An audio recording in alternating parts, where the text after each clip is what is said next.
Good morning, friends.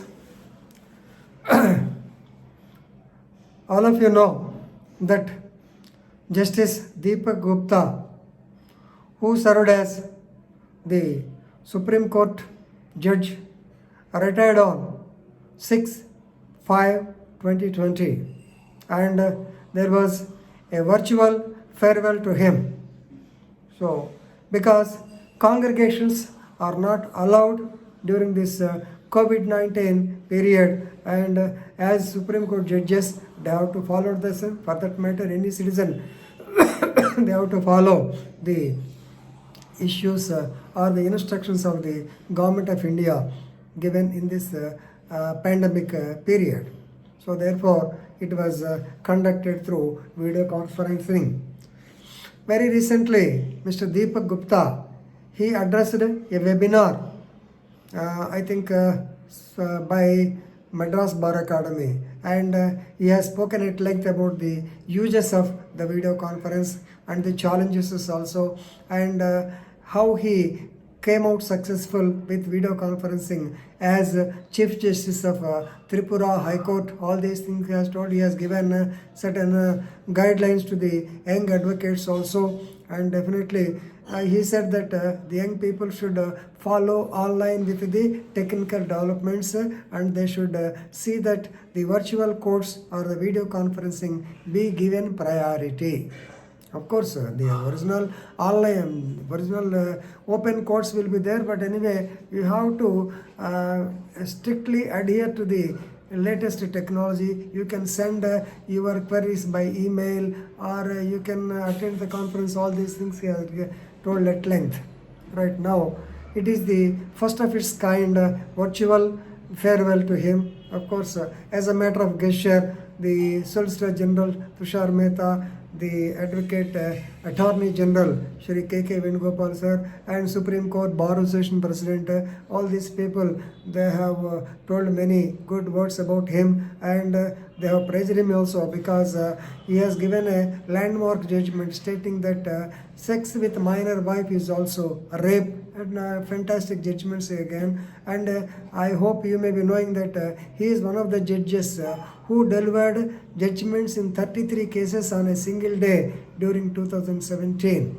So such was his illustrious career, and he used to be openly bold, and he used to give judgments, and he used to talk also openly.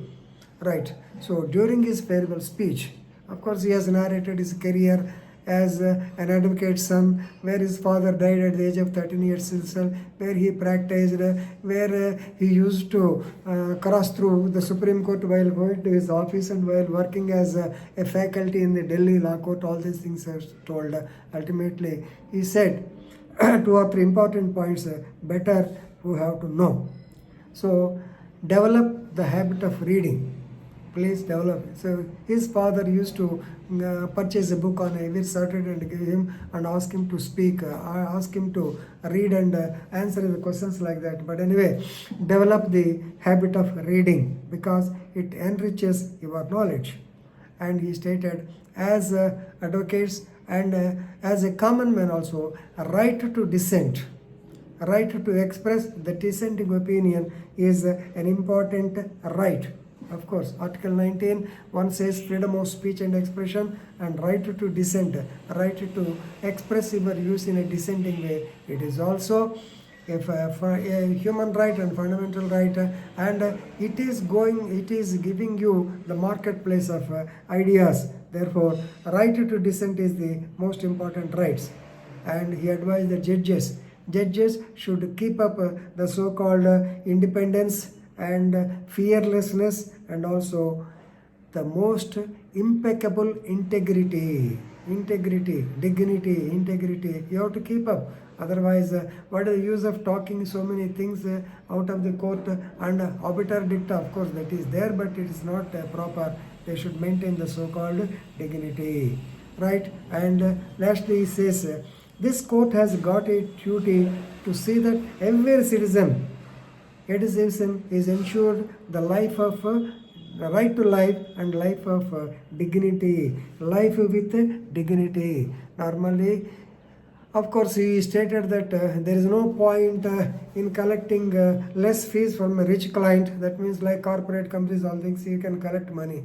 But at least you should see Article 39A, legal aid for the poor, those who are not able to so-called bear the legal expenses. Because in India, we know going to court is a cumbersome process, and legal assistance or going to a lawyer is also a costly affair nowadays. Therefore, he advised the advocates to do the so-called pro bono work or legal aid to the poor and necessary. Certain people, they cannot approach the court of law. For example, if you want to file an SLP in a Supreme Court, 30,000 is necessary. So if you add the lawyer's fee, it will go to 1 lakh. The such people who are not able to bear the money, definitely you have to help them. And the justices, not justices, these advocates, they should have at least the care or concern for the poor people. They should, therefore, they have to do the pro bono work. So in this connection, I want to tell you that Justice D.Y. Chandrachud, he has formulated while elevating any person, any advocate to a senior advocate, then he has given 4 points, out of which one is the pro bono work. In how many cases he came forward and did this pro bono work. Now he has highlighted this also. Now the last point. So the legal system is geared to favor the rich and not the poor, he has lastly commented. Because if any person is, a rich person is arrested, if a corporate is arrested, definitely the lawyers will come and file number of petitions. So if a person is, if a rich person is put behind bar, applications for his bail and expediting his trial were filed repeatedly, not one, two, so and so. So his case will be heard at the cost of deferring the poor man's case. But he says the poor too had got a right to life and dignity. So therefore, please, even though there is an impression, and we all know. So just when Mr. The NDTV man, not NDTV, Republic TV, that Goswami, when he approached the court of law on one night and next day by 10:30 a.m., his case was the first to be taken up. That is the power of the rich. So there should be no comment like that. Therefore, the court should ensure the dignity of the poor. So the poor too had got a right to life and dignity. The judiciary needed to hear and help them, particularly during these times, COVID-19. They don't have any work, migrant labor, they are facing so many problems. At least at this particular time, this court has got its duty to come to the need of the poor. And as regards the arguments, of course, he has seen so many arguments, and he said that he first heard the arguments of Nani Palkiwala while going from the Delhi Law College to his office via Supreme Court. Of course, at that time, Supreme Court gates, so much of closing and all these pass giving, all these things were not there. He used to move freely. He used to hear the arguments of Nani Palkiwala, and he thought that at least on one day, let me submit, the court should hear my arguments. But he did not expect that he will become a judge to hear the arguments. That is the beauty. Of course, he advised the advocate stating that please keep aside all your political or other affiliations while putting forth the arguments. Please argue in a legal way. You are putting forth your political ambitions while arguing. Please cut short the same. So briefly, these are the advices given by Justice Deepak Gupta during his farewell. And friends, you have to follow the words given by the people. Of course, they may be comment that while going away, every people will be speaking late, but there is some meaning. You have to understand the good, and of course you can leave the bad if you think.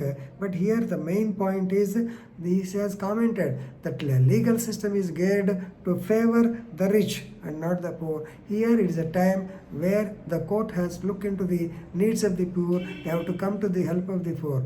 Although Article 39 is there, there are certain people who do pro bono work, and there are certain people who file the public interest litigations like our Prashant Bhushan, ML Singh, other things. But still, it is a duty. Now a time has come to the court to go and help the poor and needy people, particularly at this point of time. Thank you very much.